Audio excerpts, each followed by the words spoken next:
Hello everyone, it's me, Serenity Star. Welcome back to my channel.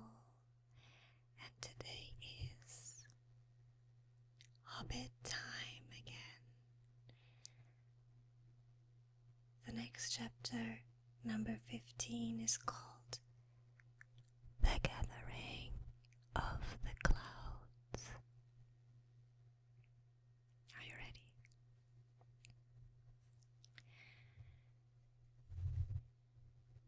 Now we will return to Bilbo and the dwarves. All night one of them had watched, but when morning came they had not heard or seen any sign of danger. But ever more thickly the birds were gathering.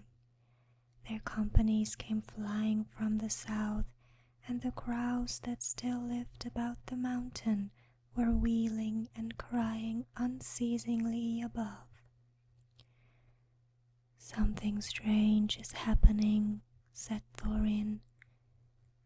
"The time has gone for the autumn wanderings, and these are birds that dwell always in the land. There are starlings and flocks of finches, and far off there are many carrion birds, as if a battle were afoot." Suddenly Bilbo pointed. "There is that old thrush again," he cried.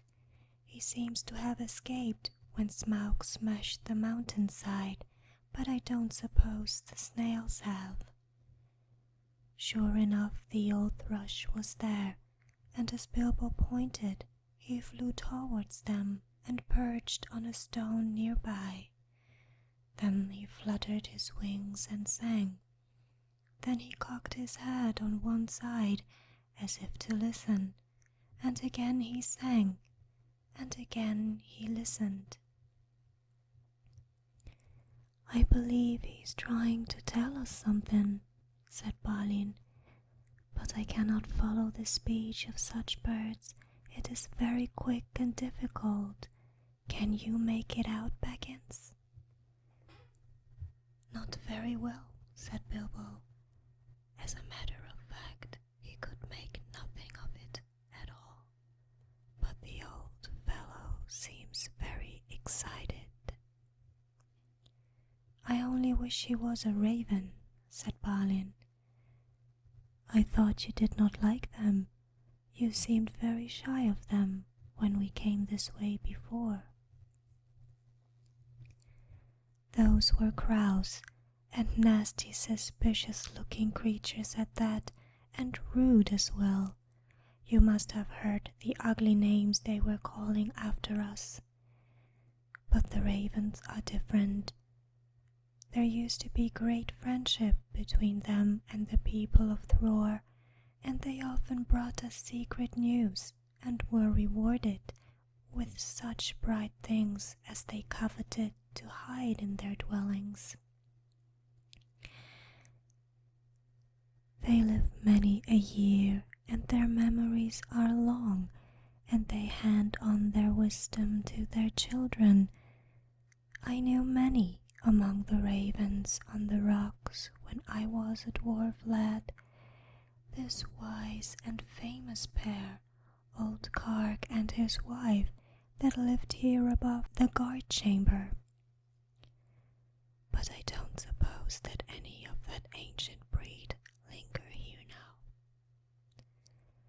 No sooner had he finished speaking than the old thrush gave a loud call and immediately flew away.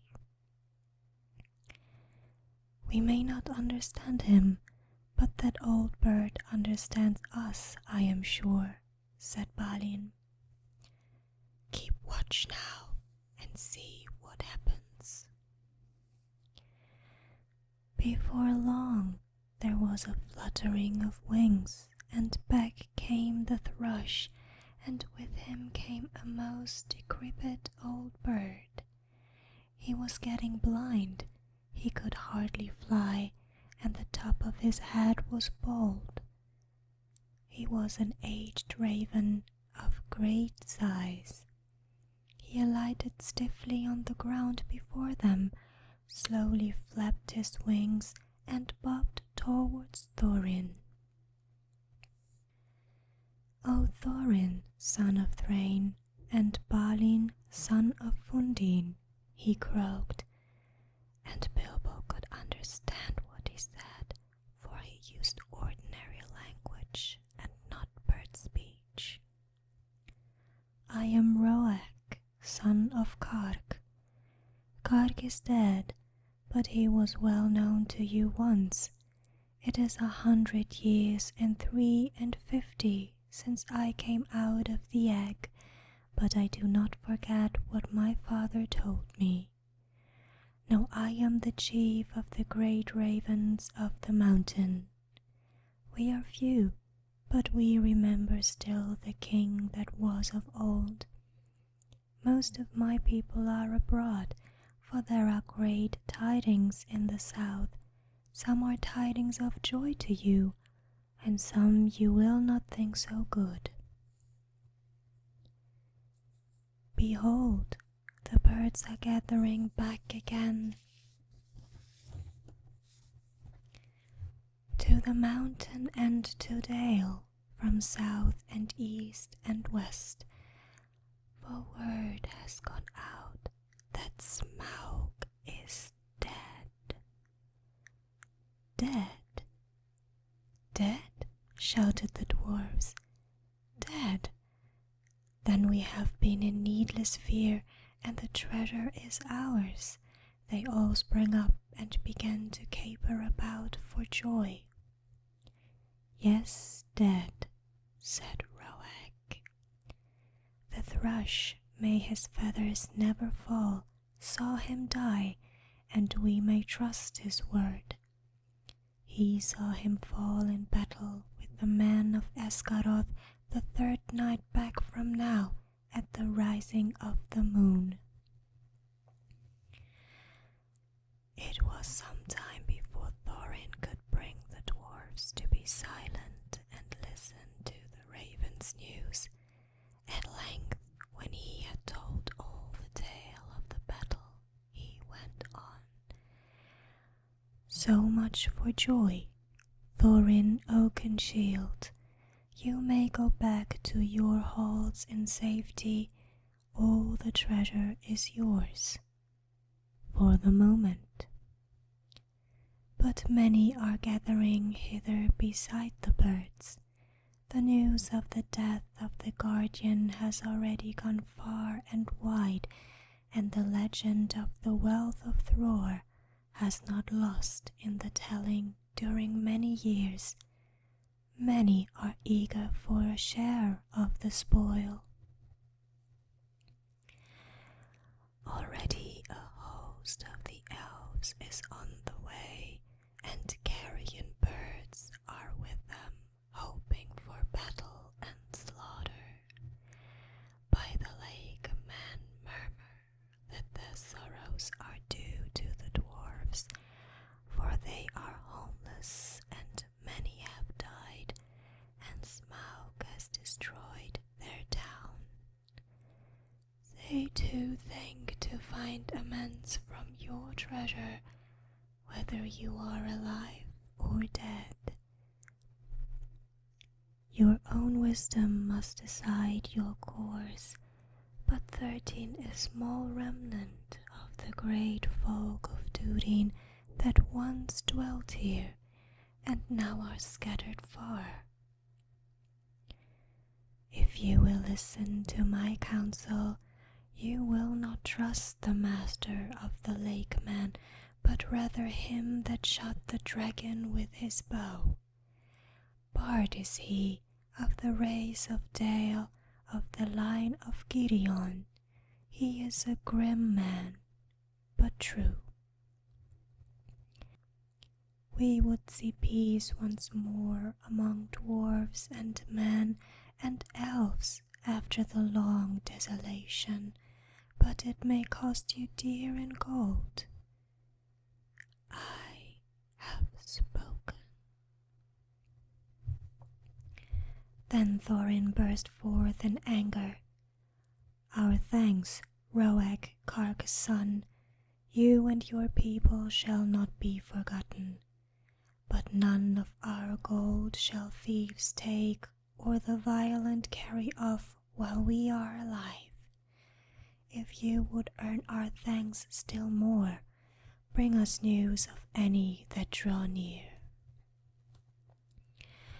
Also I would beg of you, if any of you are still young and strong of wing, that you would send messengers to our king in the mountains of the north, both west from here and east, and tell them of our plight.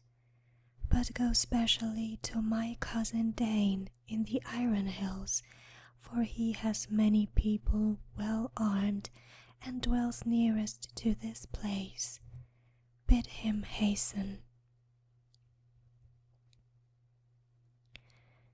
I will not say if this counsel be good or bad, croaked Roag, but I will do what can be done. Then off he slowly flew. Back now to the mountain, cried Thorin. We have little time to lose. And little food to use, cried Bilbo, always practical on such points. In any case he felt that the adventure was properly speaking over with the death of the dragon, in which he was much mistaken, and he would have given most of his share of the profits for the peaceful winding up of these affairs. Back to the mountain, cried the dwarfs, as if they had not heard him. So back he had to go with them. As you have heard some of the events already, you will see that the dwarfs still had some days before them. They explored the caverns once more and found, as they expected, that only the front gate remained open. All the other gates, except of course the small secret door, had long ago been broken and blocked by Smaug, and no sign of them remained. So now they began to labor hard in fortifying the main entrance and in making a new path that led from it. Tools were to be found in plenty that the miners and quarriers and builders of old had used, and at such work the dwarfs were still very skilled. As they worked, the ravens brought them constant tidings. In this way they learned that the Elven King had turned aside to the lake, and they still had a breathing space. Better still, they heard that 3 of their ponies had escaped and were wandering wild far down the banks of the running river, not far from where the rest of their stores had been left.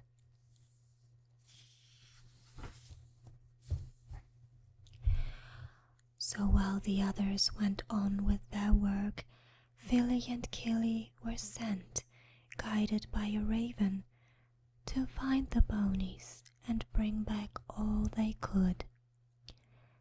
They were 4 days gone, and by that time they knew that the joined armies of the lake men and the elves were hurrying towards the mountain. But now their hopes were higher, for they had food for some weeks with care, chiefly cram, of course, and they were very tired of it. But cram is much better than nothing, and already the gate was blocked with a wall of squared stones laid dry, but very thick and high across the opening. There were holes in the wall through which they could see or shoot, but no entrance. They climbed in or out with ladders and hauled stuff up with ropes. For the issuing of the stream they had contrived a small low arch under the new hall, but near the entrance they had so altered the narrow bed that a wide pool stretched from the mountain walls to the head of the fall over which the stream went towards Dale.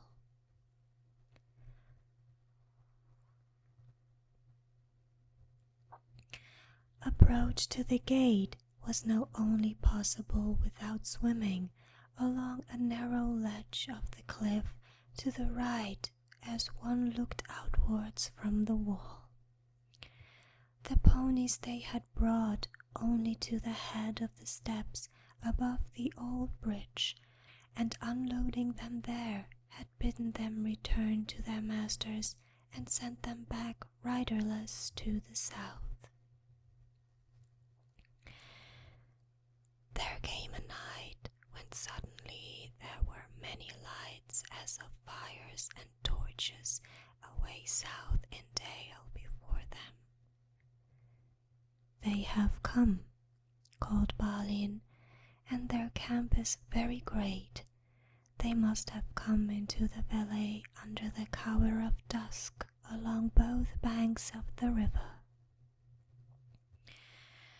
That night the dwarves slept little.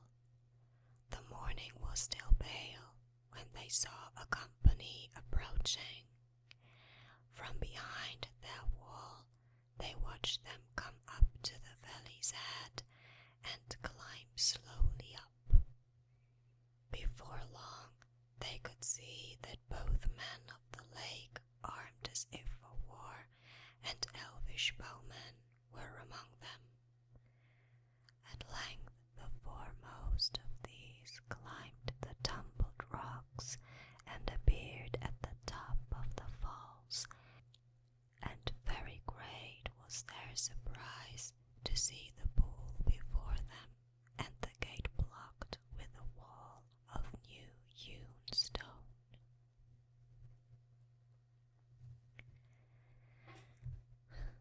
As they stood pointing and speaking to one another, Thorin hailed them. "Who are you?" he called in a very loud voice, "that come as if in war to the gates of Thorin, son of Thrain, king under the mountain, and what do you desire?" But they answered nothing. Some turned swiftly back, and the others, after gazing for a while at the gate and its defenses, soon followed them. That day the camp was moved to the east of the river, right between the arms of the mountain. The rocks echoed then with voices and with song, as they had not done for many a day. There was the sound, too, of elven harps and of sweet music, and as it echoed up towards them, it seemed that the chill of the air was warmed, and they caught faintly the fragrance of woodland flowers blossoming in spring. Then Bilbo longed to escape from the dark fortress and to go down and join in the mirth and feasting by the fires. Some of the younger dwarves were moved in their hearts too, and they muttered that they wished things had fallen out otherwise, and that they might welcome such folk as friends, but Thorin scowled. Then the dwarves themselves brought forth harps and instruments regained from the hoard, and made music to soften his mood, but their song was not as elvish song, and was much like the song they had sung long before in Bilbo's little hobbit hole.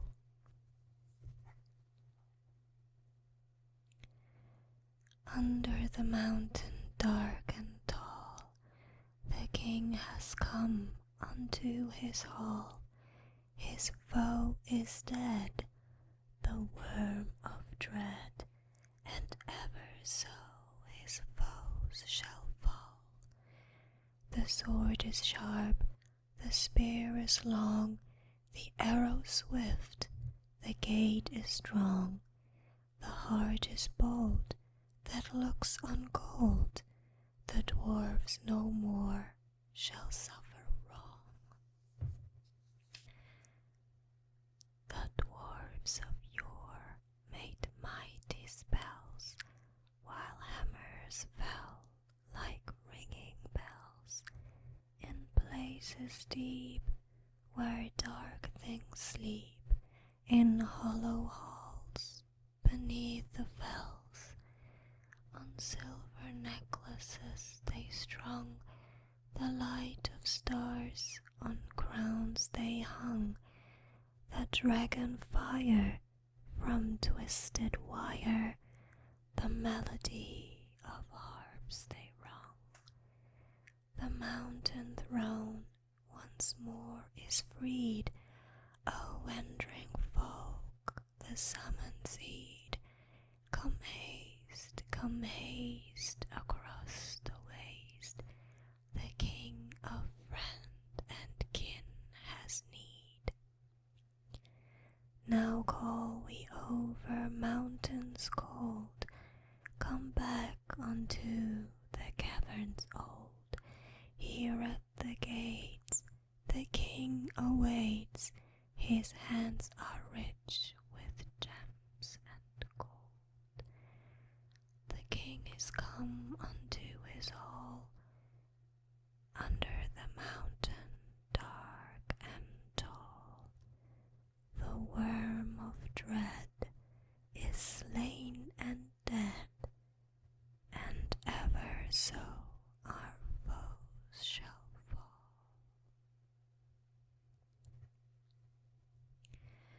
This song appeared to please Thorin, and he smiled again and grew merry. And he began reckoning the distance to the Iron Hills, and how long it would be before Dain could reach the lonely mountain if he had set out as soon as the message reached him. But Bilbo's heart fell, both at the song and the talk. They sounded much too warlike. The next morning, early, a company of spearmen was seen crossing the river and marching up the valley. They bore with them the green banner of the Elven king and the blue banner of the lake, and they advanced until they stood right before the wall at the gate. Again Thorin hailed them in a loud voice. Who are you that come armed for war to the gates of Thorin, son of Thrain, king under the mountain? This time he was answered. A tall man stood forward, dark of hair and grim of face, and he cried, Hail Thorin, why do you fence yourself like a robber in his hold? We are not yet foes, and we rejoice that you are alive beyond our hope. We came expecting to find none living here, yet now that we are met there is matter for a parley and a council.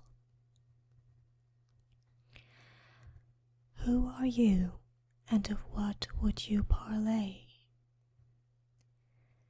I am Bard, and by my hand was the dragon slain and your treasure delivered. Is that not a matter that concerns you?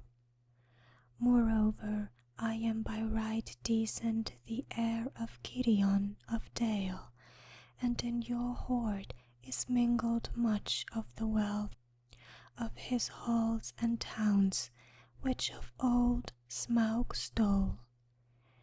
Is not that a matter of which we may speak?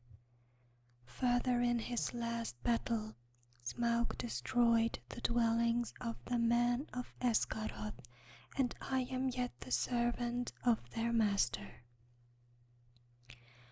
I would speak for him and ask whether you have no thought for the sorrow and misery of his people. They aided you in your distress, and in recompense you have thus far brought ruin only, though doubtless undesigned. Now these were fair words and true, if proudly and grimly spoken, and Bilbo thought that Thorin would at once admit what justice was in them. He did not, of course, expect that anyone would remember that it was he who discovered all by himself the dragon's weak spot, and that was just as well, for no one ever did. But also he did not reckon with the power that gold has upon which a dragon has long brooded, nor with dwarvish hearts. Long hours in the past days Thorin had spent in the treasury, and the lust of it was heavy on him. Though he had hunted chiefly for the Arkenstone, yet he had an eye for many another wonderful thing that was lying there, about which were wound old memories of the labors and the sorrow of his race. You put your worst cause last, and in the chief place, Thorin answered. To the treasure of my people no man has a claim, because Smaug, who stole it from us, also robbed him of life or home. The treasure was not his, that his evil deeds should be amended with a share of it. The price of the goods and the assistance that we received of the lake men we will fairly pay in due time. But nothing will we give, not even a loaf's worth, under threat of force. While an armed host lies before our doors, we look on you as foes and thieves. It is in my mind to ask what share of their inheritance you would have paid to our kindred, had you found the hoard unguarded and us slain. A just question, replied Bard, but you are not dead, and we are not robbers. Moreover, the wealthy may have pity beyond right on the needy that befriended them when they were in want. And still my other claims remain unanswered. I will not parley, as I have said, with armed men at my gate, nor at all with the people of the Elven King, whom I remember with small kindness. In this debate they have no place. Begone now ere our arrows fly, and if you would speak with me again, first dismiss the elvish host to the woods where it belongs, and then return, laying down your arms before you approach the threshold.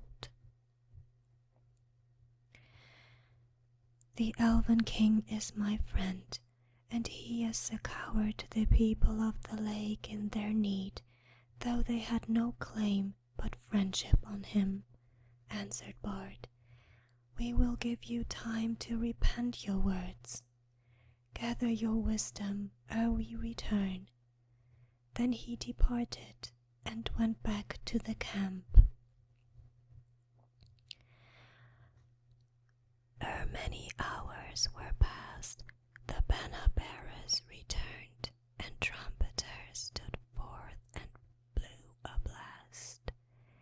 In the name of Esgaroth and the forest, one cried, we speak unto Thorin Thorein's son Oakenshield, calling himself the king under the mountain, and we bid him consider well the claims that have been urged or be declared our foe. At the least he shall deliver 1/12 portion of the treasure unto Bard as the dragon slayer and as the heir of Gideon. From that portion Bard will himself contribute to the aid of Esgaroth, but if Thorin would have a friendship and honor of the lands about, as his sires had of old, then he will give also somewhat of his own for the comfort of the men of the lake.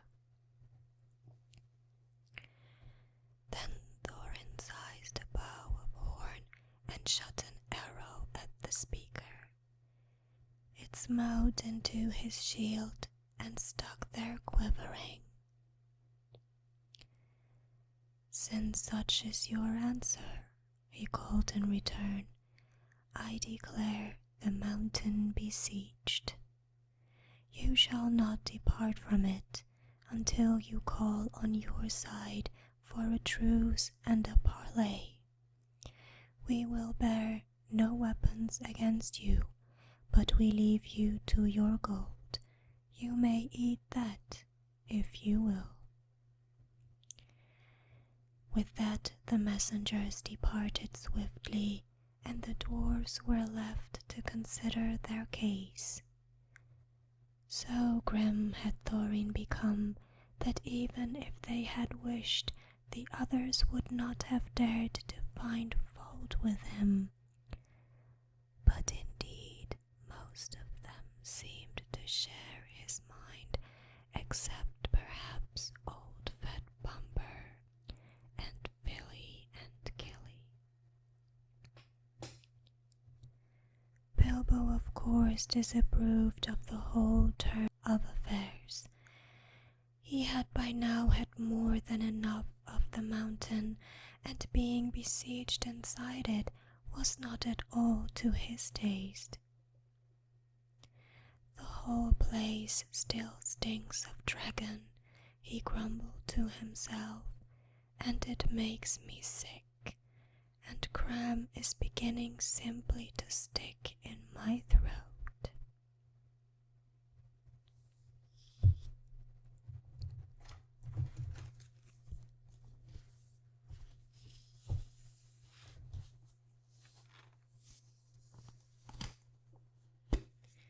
So this is the end of the 15th chapter of The Hobbit.